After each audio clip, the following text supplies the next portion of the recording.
بات کر لیں. خان صاحب بھی بات کرنا چاہ رہے ہیں. جی خان صاحب آپ بات کر لیجئے. عمران خان صاحب کا مائک.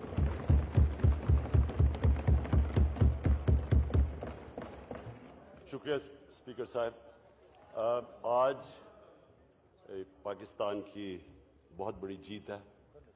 یہ جو آج امینڈمنٹ پاس کی گئی یہ انشاءاللہ وقت ثابت کرے گا کہ پاکستان کے لیے ایک ایسا ایک فیصلہ ہوا جس اس پارلیمنٹ نے کیا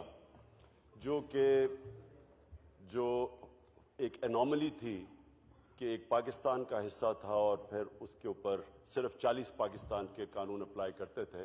تو اس کی یہ بجائے آزادی کے بعد ہم نے اس انوملی کو دور کرنا, ہم نے وہی پرانا ایک انگریزوں کا سسٹم چلنے دیا جو آہستہ آہستہ آہستہ وار آن ٹیرر 9/11 میں جب ہم نے شرکت کی کسی اور کی جنگ میں تو وہ جو سارا سسٹم تھا وہ کولیپس کر گیا. اور آج اگر یہ فیصلہ ہم نہ کرتے تو میں آپ کو خدشات بتا رہا ہوں کہ یہ جو ایک ویکیوم سارے قبائلی علاقے میں تھی, پرانا سسٹم ختم ہو گیا تھا, نیا سسٹم تھا نہیں, ایک ویکیوم تھی جس ویکیوم کے اندر ایک بہت بڑا خدشہ یہ تھا کہ باہر سے پلیئرز پھر سے انتشار پھیلا سکتے تھے. ایک بڑی قربانیوں کے بعد امن ہوا قبائلی علاقے میں, اور اس امن کے کیونکہ ہم ایک نیا سسٹم نہیں دے سکے, اور 2016 جب ایک فیصلہ ہوا تھا فاٹا ریفارمز کا اس میں پیش رفت نہیں ہوئی, تو وہ اب جو غصہ تھا, جو افیکٹڈ لوگ تھے وار آن ٹیرر سے, جو پشتون لوگوں کی جینوئن گریونسز تھیں, جو کہ مجھے کہنا پڑتا ہے کہ پی ٹی ایم یہ وہ گریونسز کی بات کر رہی ہے جو ایک پختونخوا کے لوگ فیل کر رہے تھے, قبائلی علاقے کے لوگ.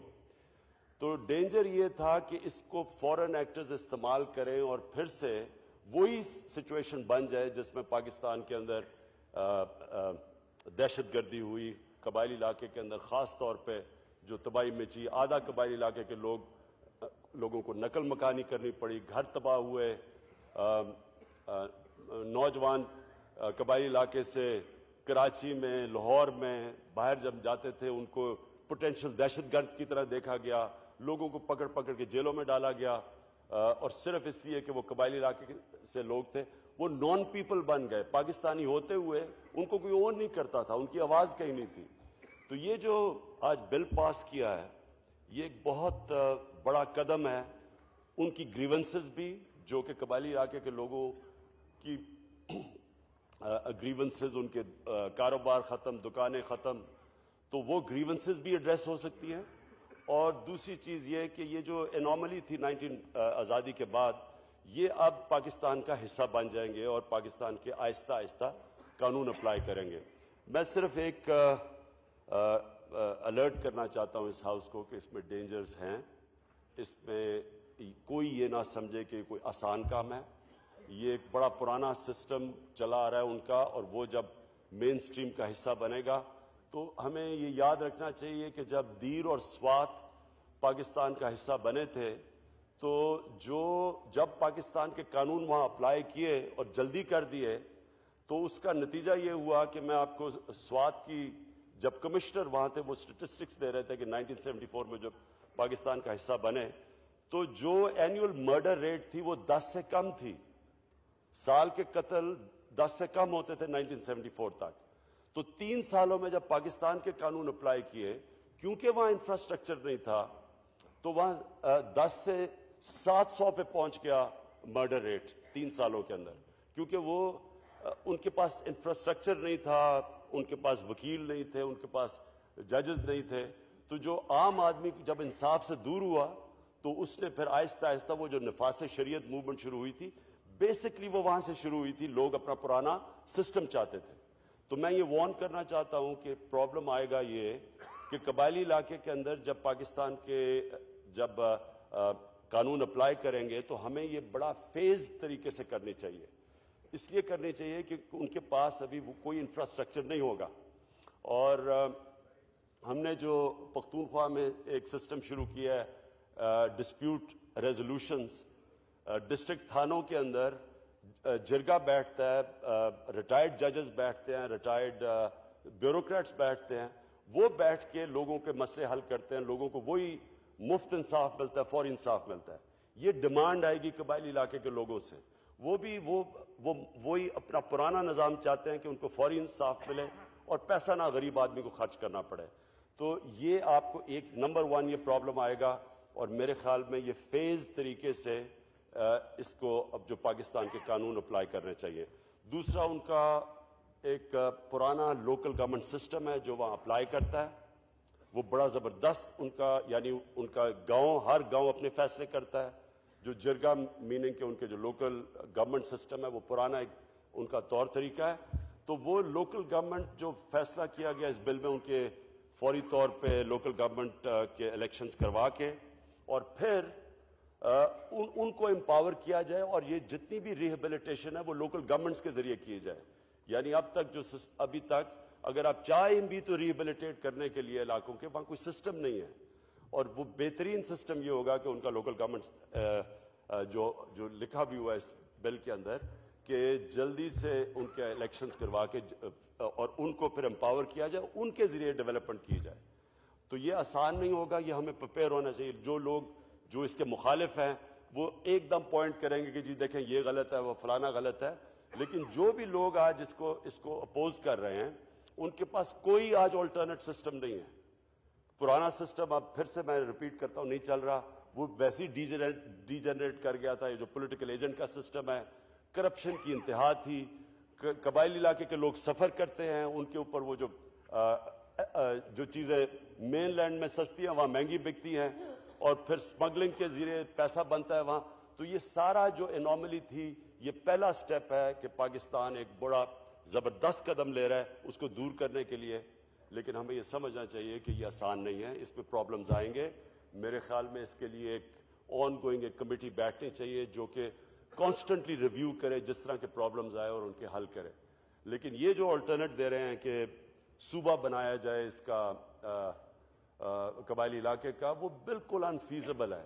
پہلے تو وہ پہلے ہی ایریا بیکورڈ ہے, 73% لوگ پہلے غربت کی لکیر سے نیچے ہیں, اور وزیرستان سے لے کے اوپر باجوڑ تک ایک تھن سٹرپ کا صوبہ بنے, یہ بالکل فیزبل نہیں ہے. اور میں جو بھی یہ آئیڈیا دے رہا ہے میرے خیال میں وہ ان کو سمجھنا چاہیے, پریکٹیکل نہیں ہے.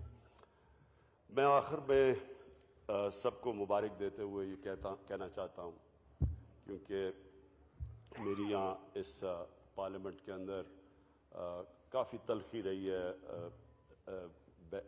Left hand side treasury benches سے.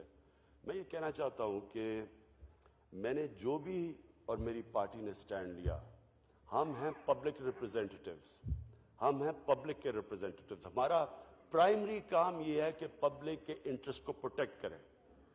اور جو ہمارا سٹینڈ تھا اس کے اوپر میں 2 چیزوں کو کہنا چاہتا ہوں. پہلا, الیکشنز کے اوپر, جب ساری پارٹیز کہہ رہی تھی کہ جو آج نواز شریف کہہ رہے ہیں کہ جو جناب الیکشنز بہت بڑی دھرنا سازش تھی, میں یہ کہنا چاہتا ہوں کہ جب ساری پارٹیز کہہ رہی تھیں, 22 جماعتوں نے سپریم کورٹ میں کہا کہ الیکشن میں دھاندلی ہوئی ہے, تو کیا ہم یہ نہیں ڈیمانڈ, ہم یہ غلط ڈیمانڈ کر رہے تھے کہ 413 پٹیشنز میں سے صرف 4 پٹیشنز کی سیمپلنگ کر کے ان کی آڈٹ کریں, اور تاکہ آپ کو یہ پتا چل جائے کہ اگلا الیکشن ٹھیک ہو 2018 کا. اس پہ کیا غلط بات کی تھی؟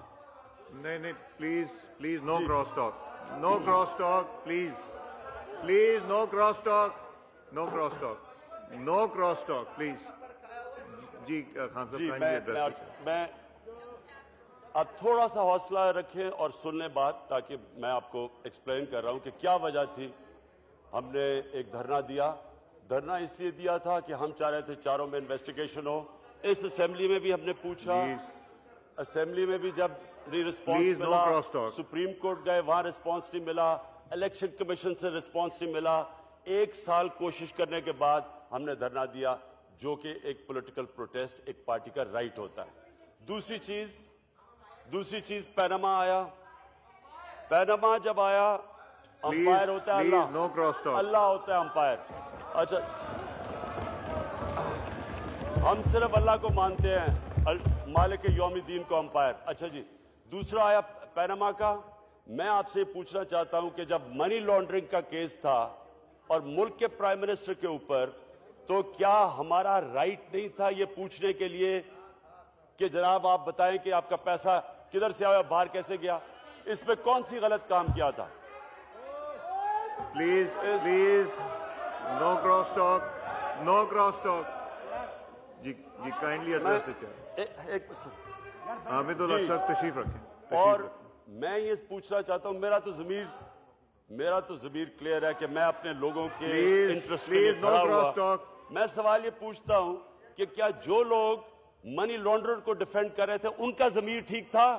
ان کا ضمیر ٹھیک تھا کہ آپ ایک آدمی کو جو سپریم کورٹ کہہ رہا ہے اور آپ اس کو ڈیفینڈ کر رہے ہیں, کیا آپ کا ضمیر ٹھیک تھا؟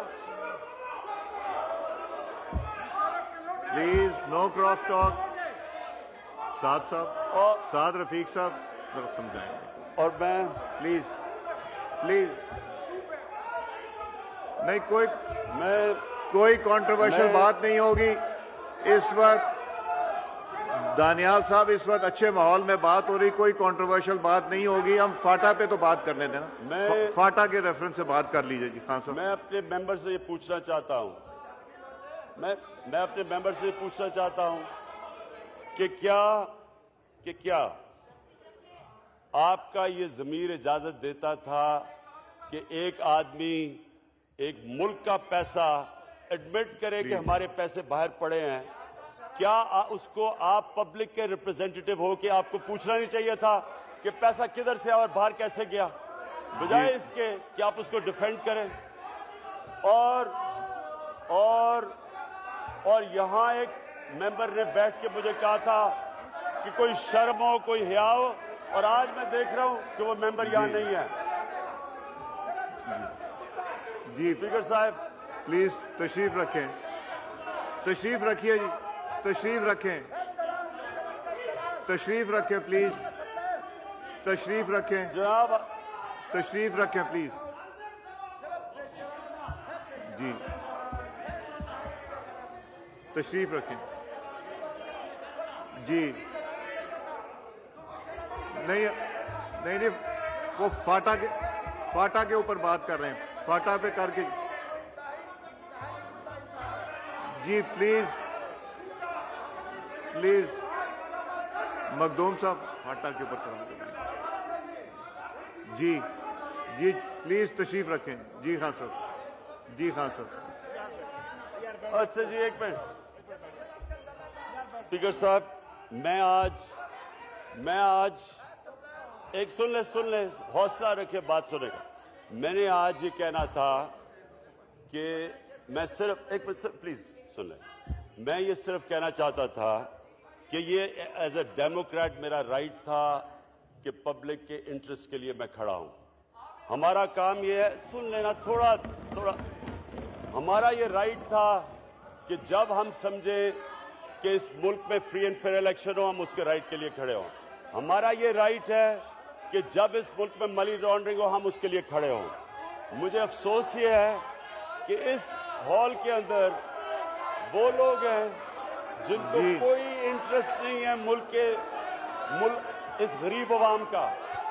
ان کا صرف انٹرسٹ یہ ہے کہ یہ کرپٹ لوگوں کو پروٹیکٹ کریں صرف اپنی ذات کے لیے. اس لیے مجھے یہ فخر ہے کہ ہم نے پوری سٹرگل کی اور ہم کامیاب ہوئے, اور ایک corrupt prime minister money laundering کے اندر کنوکٹ ہوا. مجھے فخر ہے اس چیز کا. جی خواجہ